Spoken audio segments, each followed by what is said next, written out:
You're here with Bryce and Pizza Mind. We've got another great guest for you. We're going to keep the hits rolling. We've got Alex Shipp from Offshift. Say that 5 times fast. But Alex, how are you doing today? I'm doing well. Thanks for having me, Bryce and Aaron. Pleasure to be here. Yeah, no, we're excited. You guys have been doing some amazing work in not only DeFi, which we've spent a lot of time talking about here at Crypto 101, Crypt Nation, everything we're doing. It's all about DeFi. But you guys put an interesting spin on it. And I don't know, have you guys coined this term PriFi, privacy finance? What is it? Why are you building it? And why is Offshift the team to beat here? Yeah, private DeFi or PriFi. It's a term that's really sort of made the rounds around I would say around the Ethereum ecosystem and around the sort of even the crypto space in general. Privacy in DeFi is extremely important. You know, where crypto stood in like 2016, 2017, leading up to that ICO craze, there were good privacy-centric alternatives. You could use Monero, you could use Zcash, and do just about everything you were doing with Bitcoin. Now, you know, a few years later, several years later now, there aren't really great privacy-centric alternatives to DeFi, which means that users that really are interested and focused on maintaining their privacy in on-chain environments can't access yields, can't provide liquidity, and are basically boxed out for most of the excitement and innovation in the crypto space. So, you know, can't, you know, have to turn that or into an end. We have to sort of eliminate that burden of mutual exclusivity so that users can be private while they're using DeFi.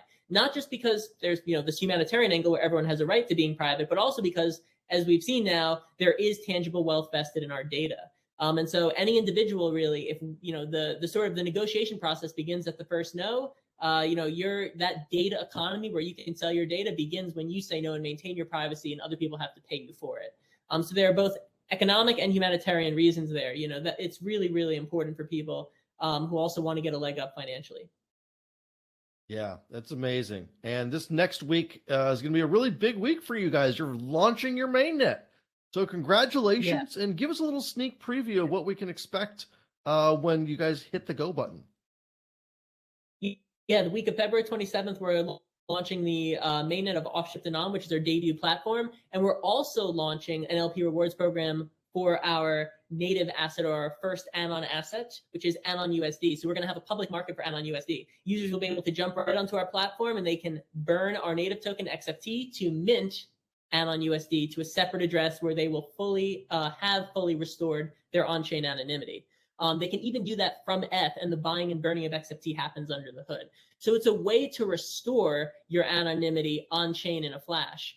The benefits there are, I mean, only exacerbated by the recent news of Addressable, which is a project that has recently come out with, they raised $7.5 million. They claim, link your on-chain addresses to your social media account based on their proprietary algorithm.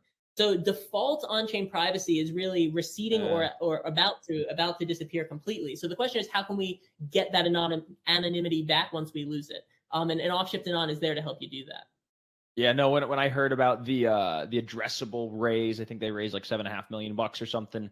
I kind of smelled a little bit of bullshit. That sounds like a really, really difficult task, since it's like a very pseudonymous data set. And what's the linkage really? Like, you're not always tweeting or going on Facebook at the time you're sending crypto. Like, to me, it's going to be a very hard thing to do. I'm curious to see how that goes. But is the ideal for Offshift to have their assets integrated into Aave, into Compound, into Maker? What's the ideal eventuality for Offshift assets? Yeah, I think you hit the nail on the head. The idea is that this palette of Anon assets, this palette of our synthetics that users can mint to new addresses to restore their on-chain anonymity, will be representative, and there's a community that's formed around Offshift. But can we have a token? Can we have value that's forming around Offshift? That's the really important piece. And there are a lot of platforms in and across the space that want to have exposure to privacy, that can see that it really is the next big growth catalyst in the space. And I think, you know, the really important thing to see what's going to bring this next bull run, or what's bringing the next wave. It turns out to be homemade goods. It turns out to be stuff that's serving individuals in the space. In 2018 and 2019, in that bear market, there was so much call for institutional money. Everyone was obsessed with institutions. And if Ray Dalio even mentioned Bitcoin offhand in an interview, it was on the front page of CoinDesk. It was a big deal. But it turned out to be DeFi, again, the homemade goods, the stuff that serves existing users who had extra, otherwise dormant capital. They wanted to provide liquidity. They wanted access to debt. They wanted yields. And so a lot of people and a lot of platforms are seeing privacy is the next big thing in crypto. That's what users really want. That's what Vitalik Buterin has talked about a lot recently in the last year, and recently with his post on stealth addresses, is privacy is what's missing from Ethereum. And so platforms that want some exposure to privacy, to on-chain privacy, that maybe collateral pools, decentralized lending protocols, things like MakerDAO that have some USDC now backing their DAI, would say, how can we get exposure to privacy? How can we diversify to include privacy in our collateral pool on our platform? And having Anon USD and other Anon assets, Anon BTC, etc., is a great way for those platforms to get some exposure to privacy. And for their users who are interested in privacy, it's a good way for them to get market share from other platforms that aren't offering those assets. So we see these assets as fully standard public ERC20 tokens, really penetrating and they really should spread out throughout the Ethereum ecosystem as they become adopted, integrated. So that's really exciting for us. An anonymous stablecoin is really one of the biggest missing pieces in the Ethereum ecosystem. So thank you, first of all, for all your hard work in creating it.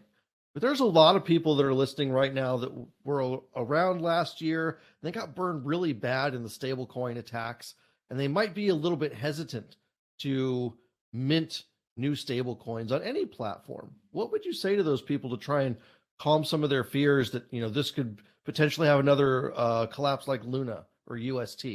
Why is this different? Yeah, that's such a good question. That's such a good question, because we do get questions a lot about the similarities and, of course, the differences between our tokenomics and those of Terra Luna, because we do have this volatile native token, and then we have these stable valued synthetics, and you can burn one to mint the other. And so it says, hey, that sounds a lot like Terra Luna. What's the difference?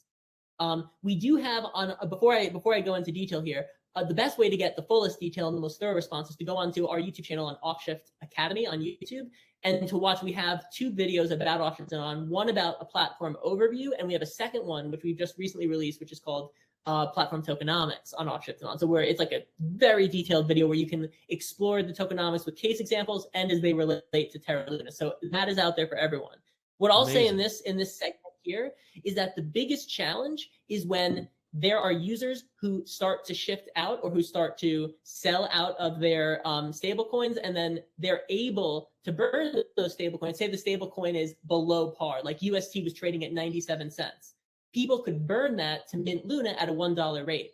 So people who have confidence in the ecosystem and who believe in it, and especially in the case of ours where we have privacy as being something that's very important, people can still shift out at 1-to-1. And unfortunately, even though they believe in the ecosystem, their incentives become misaligned. And what you have is a death spiral where people are shifting out and selling and selling and selling. And it creates a liquidity crunch or a liquidity event where they essentially cannibalize the platform they intended to support. Right.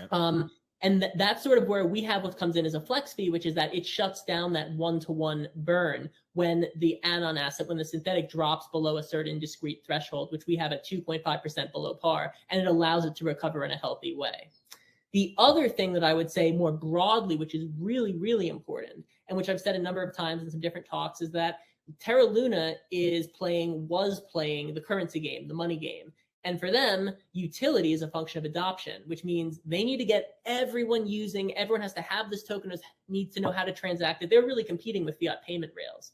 And so you have to subsidize adoption. Even Bitcoin plays that game because it's a volatile token. People believe the price will go up, and that's why they hold. That's the incentive.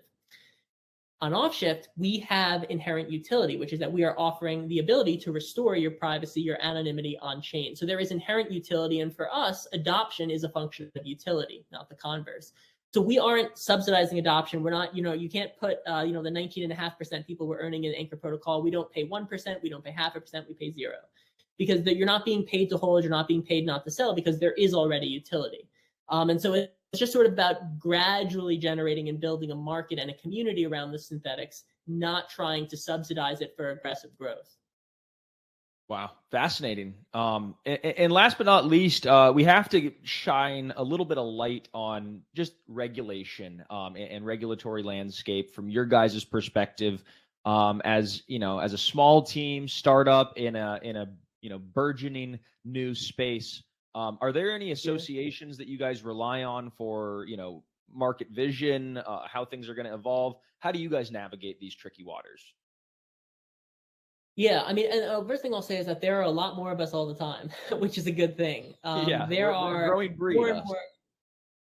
Yeah, yeah. And certainly I think, when you see the threat, you think, wow, so we're not really competitors, privacy-centric protocols. We're really more on the same team here, and the more the merrier, and the more privacy-focused users, the merrier.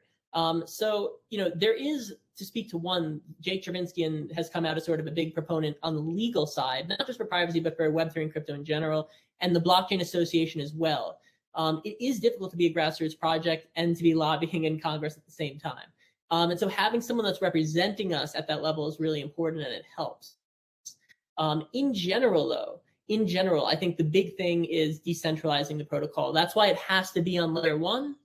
Has to be on layer one. That's always been a huge part of our sort of thesis on the whole space in general, but certainly on privacy. We sort of say privacy absent decentralization is no privacy at all. And so, you see what happened with Celsius Network, with the whole court order and the release of the documents and everything. Everyone, it's a CFI platform, so a lot of things can happen where that data can get released, and it's unfortunate. You didn't expect it, no one wants it to happen, but it can. And so that means developing a DAO. That means dissolving the original core team. That's really the long-term mission, and it has to be the long-term mission, really, including for non-privacy centric products. So anyone who's really focused on decentralization. So that's a big piece. And then, of course, having those people out there that are lobbying on our behalf or on behalf of the space is important as well. That's incredible. What you guys are building over there, Alex, has taken a lot of work and a lot of vision. So we thank you for your contributions to this amazing growing industry. And we can't wait to have you back on again next year and learn what new things the team, if there is still a team, and what you guys are up to, or what you're up to personally. I'm sure you're going to find the next big thing to build. So thanks again. And where can people follow along on the journey? Yes. Yeah, recommend everyone can follow Offshift XFT on Twitter and go to offshift.io, where you can get all the updates for the LP rewards program coming and the platform launch the week of February 27th. Stay tuned.